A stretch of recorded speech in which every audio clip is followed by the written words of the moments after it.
네, 안녕하세요. 조지입니다. 반갑습니다. 자, 여러분 가볍게 질문 하나 드리고 시작을 하도록 하겠습니다. 연애를 잘하려면 어느 정도 이뻐야 할까요? 혹시 생각해 보신 적 있으신가요? 많은 분들이 물으시죠. 자, 어느 정도 예뻐야 할까? 아주 이뻐야 한다? 진짜 예뻐야 한다? 대박 이뻐야 한다? 셋 다 아니죠. 제가 많은 여성분들을 만나 뵈면 요 얘기를 참 많이 하세요. 내가 조금만 더 예뻤더라면, 엊그저께 소개팅을 했는데 애프터가 안 들어와요. 제가 연애를 했는데 자꾸 차여요. 제가 좀만 더 예뻤더라면, 좀만 더 괜찮았더라면 소개팅하는 족족 애프터가 들어올 텐데, 연애할 때 차이지 않을 텐데 라는 얘기를 많이 하신다는 거죠. 제가 많은 분들과 상담을 하다 보면 대다수의 많은 분들이 외모에 대한 어느 정도의 비교 심리나 열등감이 있습니다. 우리가 생각을 해보면 우리 배우 송혜교나 배우 전지현이라고 열등감이 없을까? 라고 한다면 그분들은 없을 수 있겠네요. 그죠? 하지만 많은 분들이 열등감을 우리가 갖고 있다는 거죠. 근데 생각보다 외모가 차지하는 비중이 그다지 크지 않습니다. 제가 미팅 진행을 하다 보면 주기적으로 미팅 반응이 1111을 찍는 분이 계세요. 여기서 미팅 반응이 1111이다 라고 함은 남성과 여성이 만나서 미팅을 하죠. 그럼 그 다음날 매니저가 전화해서 어머 어떻게 잘 만나셨어요? 이렇게 결과 체크를 하는 걸 합니다. 그러면 사지선다가 있어요. 1번 좋았다, 또 만나고 싶다. 2번 괜찮은 분이다. 3번 그냥 뭐 괜찮은데 인연 아니다. 4번 별로다. 인데 여기서 내리 좋았다, 또 만나고 싶다를 계속 찍는 분이시라는 거죠.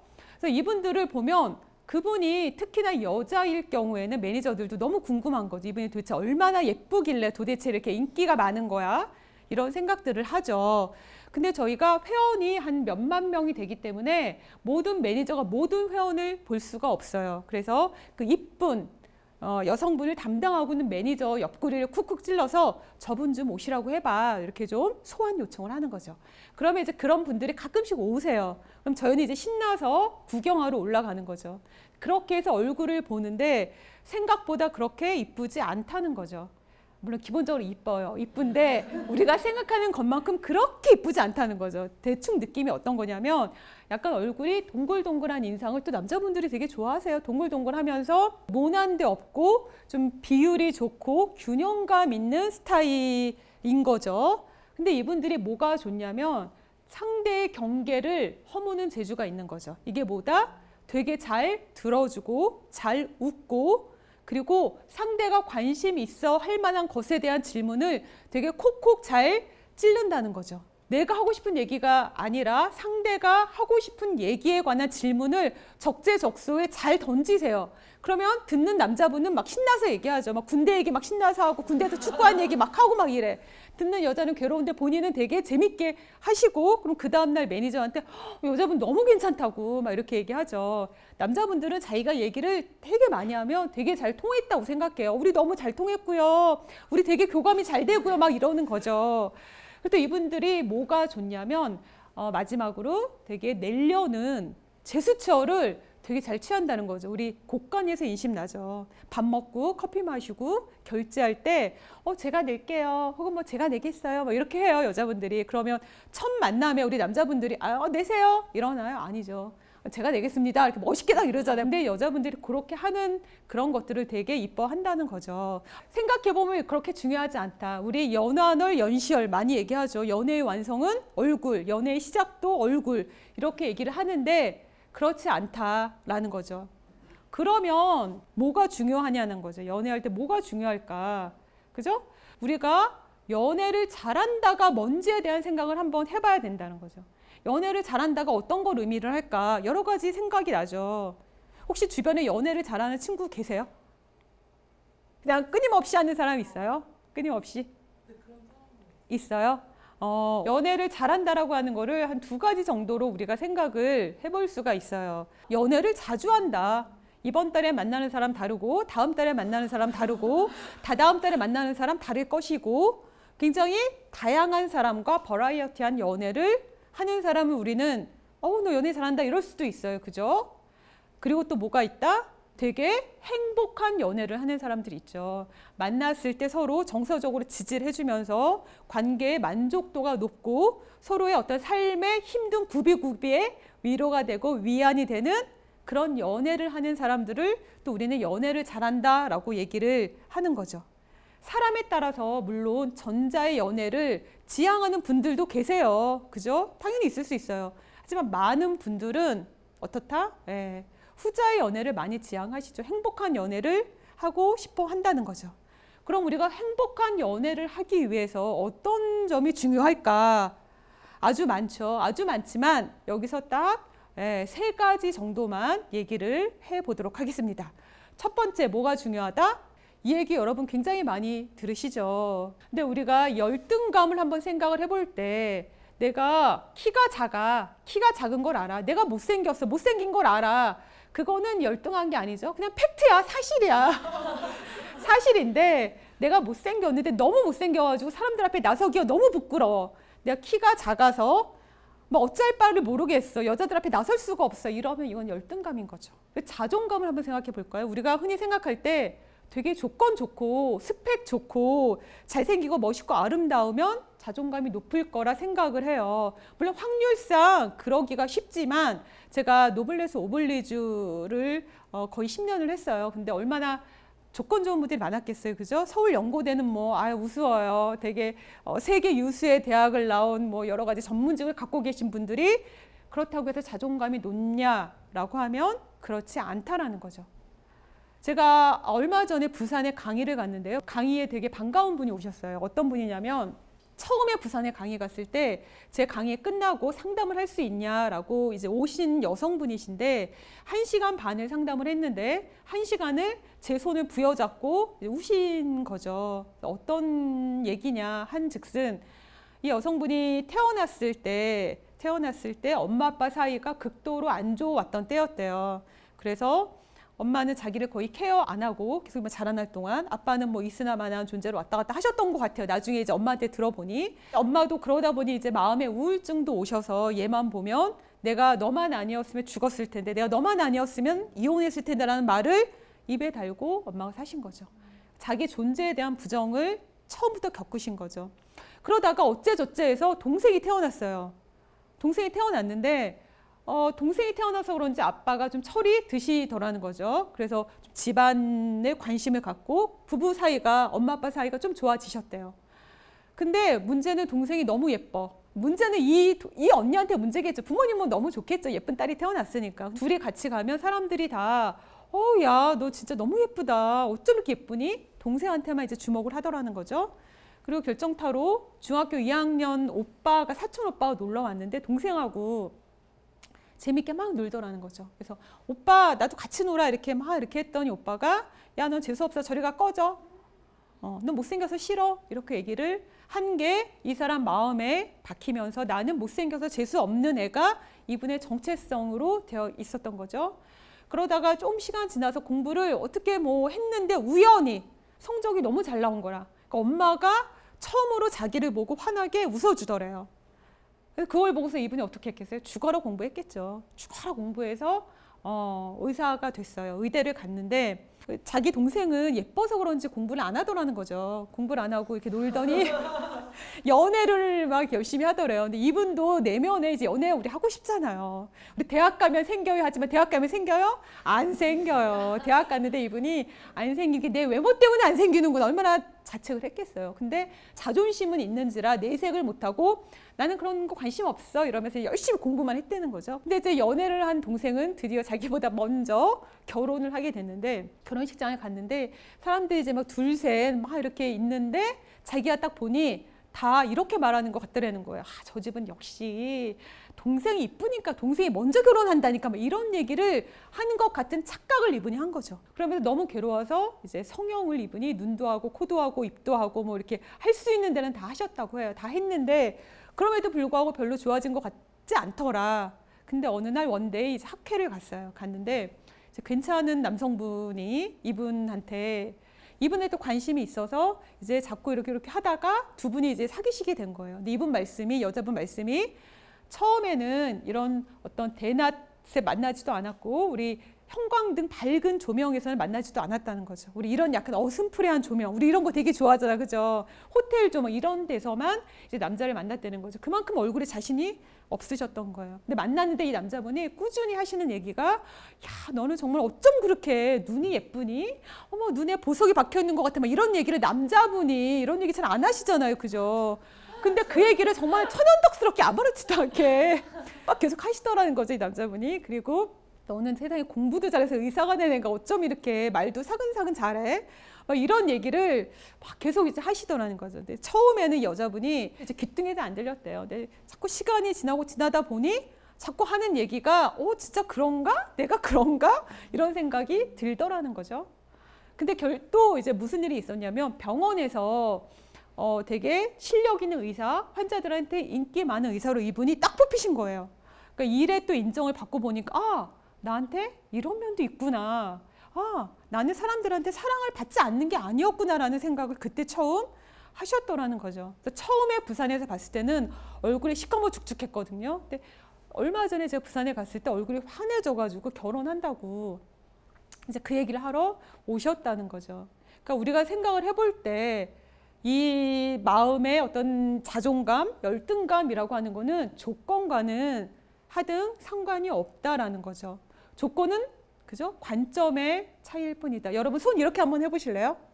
자, 우리가 이 프레임으로 보시다 보면 이렇게 해서 여기를 보면 요 색깔만 보이죠. 하지만 여기를 보면 또 다른 색깔이 보이기도 합니다. 장님 코끼리 만지기 얘기 많이 하지 않습니까? 그죠? 우리가 나를 어떤 점을 보느냐에 대해서 한번 생각을 해보셔야 된다는 거죠. 내가 나의 안 좋은 점만 꾸역꾸역 찾아서 남들이 보지 못하는 거를 애써 발견해서 나는 그게 전부 다가 나라고 생각하고 사시는 건 아닌지, 남들은 잘 몰라요. 그게 나한테 있는지 없는지도. 하지만 나는 그게 되게 중요해. 나는 그렇게 살고 있는 건 아닌지 한번 생각을 해보셔야 한다는 거죠. 자존감은 인생 살아가는 데 있어서 되게 중요하지만 연애와 결혼에 있어서도 굉장히 중요하다라는 거죠. 자존감은 이런 얘기 있죠. 사랑받은 기억의 합이다. 이게 맞는 얘기이기도 해요. 우리가 어렸을 때 사랑을 많이 받으면 자존감이 차곡차곡 쌓이죠. 그럴 수 있는 확률이 높죠. 근데 나는 사랑을 받지 못했어. 그럼 어쩌란 말이야. 그죠? 어떻게 해야 될까요? 방법이 있어요. 타임머신 타고 과거로 돌아가서 부모님께 사랑을 받거나 아니면 지금 부모님께 달려가서 나 좀 사랑해 달라라고 하는 방법도 있을 수 있어요. 근데 여러분 어렸을 때는 부모가 세상의 전부기 때문에 부모가 날 사랑해주면 그게 너무나 감사하고 너무나 좋은 일이었지만 여러분 지금의 부모는 점점 노쇠해지고 연로해지고 우리가 돌봐드려야 할 대상인 거죠. 그럼 부모님이 사랑을 해준다고 해서 우리의 자존감이 올라가지는 않는다는 거죠. 그럼 방법이 뭐다? 연애를 하면 자존감이 많이 올라갑니다. 단 진짜 연애를 해야 되는 거죠. 진짜 연애, 진짜 사랑을 해야 된다. 진짜 사람을 만나서 사랑을 주고받는 것들을 해본 경험이 필요하다. 여러분 길 가다 보면 커플들 보잖아요. 막 지하철 같은 데 보면 제가 보기엔 별로 아파 보이지도 않는데 오빠 나 여기 너무 아파 호해줘 막 이러는 거 진짜 완전 닭살이잖아요. 그죠? 근데 이런 행위들을 여러분 함으로써 우리가 어렸을 때 받았던 사랑을 남자친구로부터 여자친구로부터 받으면서 그 기억들에 대한 상처들을 회복하는 행위인 거죠. 그래서 요새 우리 젊은 친구분들 되게 연애하기 쉽지 않은 환경이죠. 대학교 가서 학점 관리해야죠. 또 직업도 준비해야죠. 자기 관리해야죠. 뭐 취미 생활 해야죠. 연애 따위 왜 하냐 이런 얘기들을 많이 하세요. 돈 들고 시간 들고 에너지 들고 뭐하러 해? 라고 하시지만 연애야말로 나의 손상된 자존감이 회복될 수 있는 정말 좋은 기회다라는 거죠. 그런 연애를 꼭 하시기 바라겠습니다. 그리고 두 번째는 아까 말씀드렸듯이 자존감은 조건이 아닌 관점의 문제다. 여러분 나중에 임신을 하시면 이 세상에 그렇게 임산부가 많은 줄을 몰랐어요. 가면 다 임산부밖에 안 보여요. 내가 다이어트를 할 때는 어때요? TV 틀면 드라마에 그렇게 먹는 장면이 그렇게 많은지도 몰랐어. 그죠? 보기 싫어서 밖에 나오면 우리 또 음식점이 정말 다채롭게 많지 않아요. 그죠? 먹는 게 너무 많다는 거죠. 우리가 과연 어디를 보고 있느냐에 대해서 한번 생각을 해 보시자는 거죠. 마마보이, 마마걸 요새 굉장히 문제가 많죠. 돈이 있으면 있는 대로 없으면 없는 대로 있으면 부모님께서 인생 로드맵을 쫙 그려줘. 그래서 비독립적이고 없으면 부모님 옆에 붙어 살면서 또 비독립적이 되는 거죠. 제가 한 모임에서 한 회계사분을 만났는데요. 이분이 겉으로 보기에 굉장히 성공한 것처럼 보이세요. 성공했죠. 외적으로 봤을 때는. 이렇게 여럿이서 이제 뭐 술 한잔하는 자리였기 때문에 그런 얘기를 하셨을 것 같은데 결코 평상시에는 하지 않을 얘기들을 하시더라고요. 하시는 얘기가 제가 결혼했는데 지금 뭐 아내와 뭐 그런 이제 관계도 없고 뭐 이렇다 그러면서 사는 게 너무 재미없다라는 거죠. 그래서 자기 얘기를 쭉 하시는데 초등학교 때 이제 처음으로 마음에 맞는 친구를 만났다는 거죠. 마음에 맞는 친구를 만났는데 이 친구가 집이 가난하다는 이유로 엄마가 이제 사귀지 말라고 다른 친구를 이제 붙여준 거죠. 중학교 때는 이분이 미술에 재능이 있어서 미술 쪽으로 하고 싶으셨대요. 근데 엄마가 예술가는 배고프다, 불안정하다, 하지 말라고 해서 미술도 포기했다는 거죠. 대학교 가서는 연애를 하는데 근데 엄마가 그 여자친구를 3번을 만났는데 3가지 이유로 반대를 했다는 거예요. 첫 번째, 딸 셋의 장녀인 게 싫고 3번 만났는데 3번 다 같은 백 들고 나온 게 모양 빠져서 싫고 자취하는 게 마음에 안 들어서 싫고 그래서 여자친구랑 헤어져라 라고 해서 헤어졌고 그 대가로 엄마가 차 한 대를 뽑아주셨다는 거죠. 이분이 잃어버린 거는 초등학교 때 친구, 그저 자기의 어떤 꿈, 사랑하는 사람, 비단 이것만은 아니라는 거죠. 이분이 잃어버린 거는 자기 자신인 거죠. 그죠? 친구를 만나면서 애착을 형성하는 경험을 잃어버린 것이고 또 어때요? 자기 꿈을 이루고 성취하면서 그 가운데 피나는 노력을 하고 또 실패하고 실패를 딛고 일어서는 그 용기를 갖는 기회를 잃어버린 거죠. 사랑은 어떤가요? 우리가 사랑을 하면 정말 자신에 대한 재발견이 이루어지고 정서적 충만함이 이루어집니다. 그죠? 결국에는 자기 자신을 만들어갈 수 있는 기회, 자기 정체성을 만들어갈 기회를 잃어버린 거죠.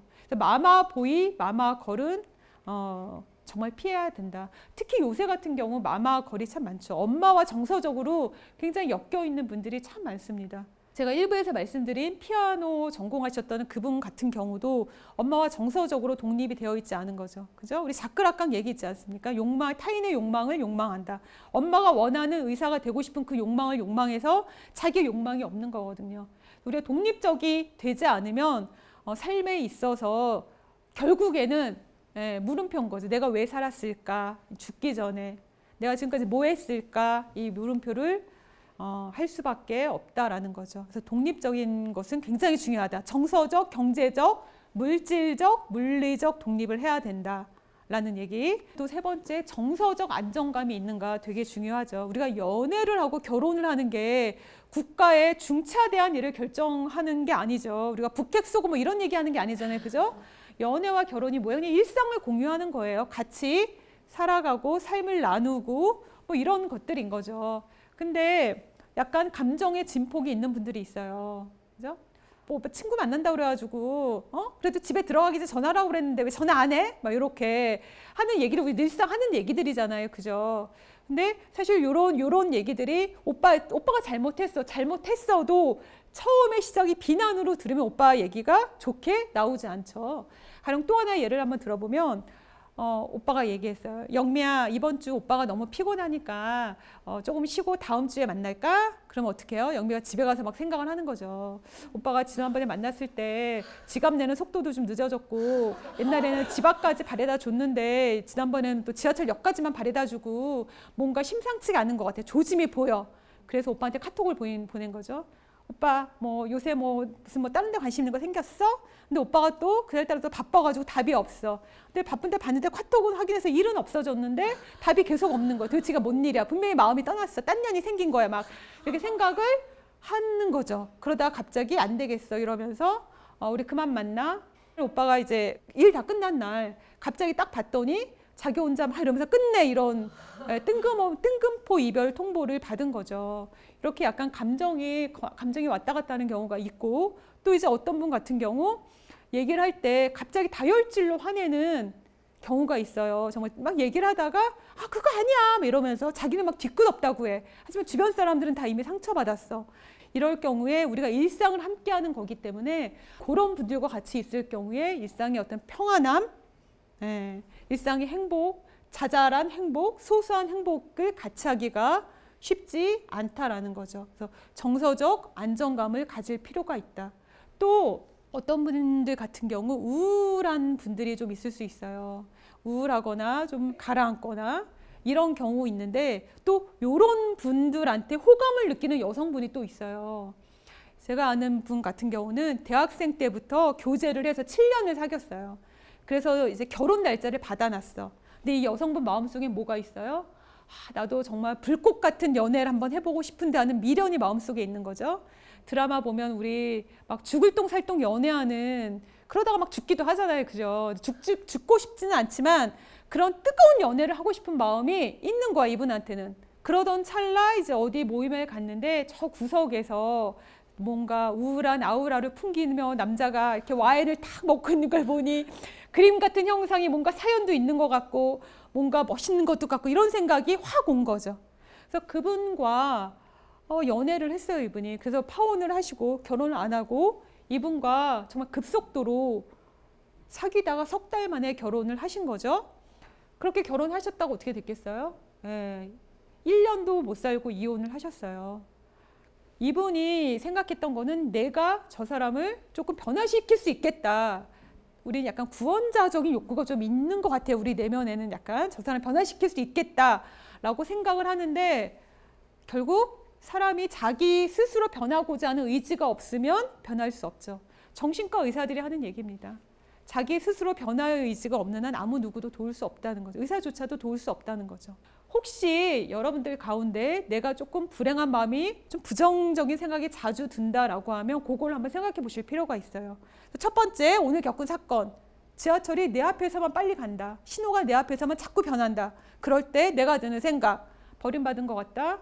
나만 세상이 미워하는 것 같다. 자동 반사적인 사고가 들 수 있어요. 그죠? 그런 다음에 다시 성찰의 시간을 갖는 거죠. 그죠? 아니다. 지하철에 간 거는 그 다음에 좀 널널한 지하철이 와서 나로 하여금 쉴 수 있는 기회를 주기 위함이다. 차 운전했을 때 신호가 이렇게 빨간불로 변한 것은 잠깐 쉬면서 운전할 때 좀 템포를 늦춰서 가라는 신호다라고 그 사인을 다시 바꿔 해석을 하실 필요가 있다는 거죠. 그래서 그런 훈련을 자꾸 반복을 하면 80% 이상은 좋아진다라고 합니다. 이거는 제가 아는 정신과 의사가 해준 팁입니다. 그래서 여러분 이러한 것들 자꾸 반복하셔서 내가 밝은 사람, 긍정적인 에너지를 갖고 있으면 신기하게도 그런 분들이 자꾸 내 주위로 오고 그런 사람이 온다는 거죠. 그래서 그런 정서적 안정감을 갖는 게 되게 중요하다. 그래서 제가 3가지를 말씀을 드렸죠. 첫 번째 뭐가 중요하다? 한번 따라해 볼게요. 자존감. 네, 자존감 있는 사람이 됩시다. 두 번째는 뭐다, 여러분? 우리 마마보이 마마걸은 되지 말자. 시작. 마마보이 마마걸은 되지 말자. 네, 마마보이 마마걸은 되지 말자. 세 번째, 정서적 안정감을 갖자. 시작. 정서적 안정감을 갖자. 네, 이렇게 이 3가지만 잘 갖고 있어도 여러분의 연애 생활에 있어서 그죠? 내 스스로 만족하고 상대도 만족스러운 연애를 할 수 있을 것이다 라는 말씀을 드리고 싶고요. 마지막으로 제가 얼마 전에 상담한 얘기를 한번 드리고 얘기를 마치고자 합니다. 얼마 전에 20대 중반의 여성분이 상담을 하고 싶다고 오셨어요. 근데 얘기를 하는데 이분의 고민이 뭐냐면 3번 정도의 이제 연애를 하셨다는 거죠. 연애를 했는데 매번 남자들이 자기를 무시한다는 느낌이 든대요. 무시하고 자꾸 자기가 차인다는 거예요. 근데 여성분이 되게 예쁘게 생기셨어요. 그래서 제가 너무 의외였어요. 그런 고민을 토로할 줄이야. 근데 하는 얘기가 이제 항상 시작은 이제 남자분이 이렇게 대시해서 시작을 하는데 이분은 되게 성실한 타입이시더라고요. 보니까. 그래서 연애도 되게 최선을 다해. 그래서 둘이 만나기로 했는데 남자친구가 바빠서 못 나온다 그러면 보통 여자분들 열받잖아요. 근데 이분은 게다가 또 이해심도 좋은 거야. 그래서 뭐 그럴 수도 있지. 내가 회사 앞에서 기다리면 되지라고 해서 가서 또 기다리는 거죠. 그렇게 연애를 하다 보니 남자분들이 또 약간 좋은 분은 사실 그렇지는 않은데 약간 이제 좀 무시하는 경향이 생기면서 자꾸 먼저 헤어지자라고 얘기를 한다는 거예요. 그럼 주변 사람이 너 조금 네 연애를 좀 잘해봐. 그러니까 네가 먼저 너를 좀 지켜봐. 좀 자존감 있는 연애를 좀 해봐. 아니면 네가 연애할 때 너무 남자한테만 매달리지 말고 좀 너 취미생활도 하고 이렇게 좀 해라고 얘기를 한다는 거죠. 근데 그 얘기가 사실은 반은 맞고 반은 틀릴 수 있다라는 얘기를 하고 싶은 거죠. 우리가 사람을 만남에 있어서 갖고 있는 성향이 다들 좀 달라요. 세 가지 정도로 얘기를 하는데 우리가 보통 애착에 관해 얘기를 할 때는 안정애착, 불안정애착, 회피애착 이 세 가지를 얘기를 합니다. 근데 이분 같은 경우는 약간의 불안정애착의 면이 있어요. 불안정애착이 뭐다? 상대방의 신호에 되게 민감한 경우가 있어요. 상대방이 늦다라고 하면 내가 빨리 가져와야 돼. 상대방이 뭔가를 해야 되면 내가 또 가져와야 돼. 근데 이런 분들은 어떤 게 필요하냐라면 이렇게 마음이 항상 안정이 되지 않다라고 할 때는 어떤 사람을 만날 것인가에 대한 생각부터 해봐야 된다는 거죠. 이런 분들은 보통 만나는 사람들이 회피적인 분들을 만나요. 회피적인 사람은 어떤 사람이다? 연애함에 있어서 누가 나를 좋아한다고 하면 좀 멀어지는 사람들이 있어요. 나도 그 사람한테 좋은 감정을 갖고 있었는데 그 사람이 나를 좋아한다고 하는 순간부터 싫어지는 거죠. 그래서 멀어지는 거죠. 근데 희한하게도 통계를 내보면 불안정 애착을 갖고 계신 분과 회피 애착을 갖고 계신 분이 연애를 할 확률이 높고 실제적으로 그런 통계가 나온다는 거죠. 그래서 이분 같은 경우는 물론 자기 자신을 아끼는 것도 되게 필요하지만 중요한 거는 이 사람한테 안정감을 주는 사람을 만날 필요가 있다. 안정적인 사랑, 안정적인 신호, 내가 너를 사랑하고 있어, 내가 너를 아끼고 있어, 내가 너를 배려하고 있어 라는 신호를 주는 그런 사람을 만나야 이분 같은 경우는 안정적인 연애를 할 수가 있다는 거죠. 회피형의 사람을 만날 경우에는 평생 그렇게 안정감을 갖기가 쉽지 않다는 거죠. 그래서 중요한 거는 그런 일관된 사람을 만날 필요가 있다. 나에게 일관됨을 주는, 일관된 사랑을 주는 사람. 그래서 여러분들도 이제 앞으로 연애를 또 하고 새로운 사람을 만나고 할 때 과연 나는 어떤 성향인가, 또 어떤 유형인가, 어떤 연애 유형인가, 나는 상대의 신호에 민감한 그런 불안형은 아닌가라는 것들도 한번 더불어 생각을 해보실 필요가 있다는 거죠. 여러분 오늘의 강의는 여기서 마치도록 하겠고요. 장시간 들어주셔서 감사합니다.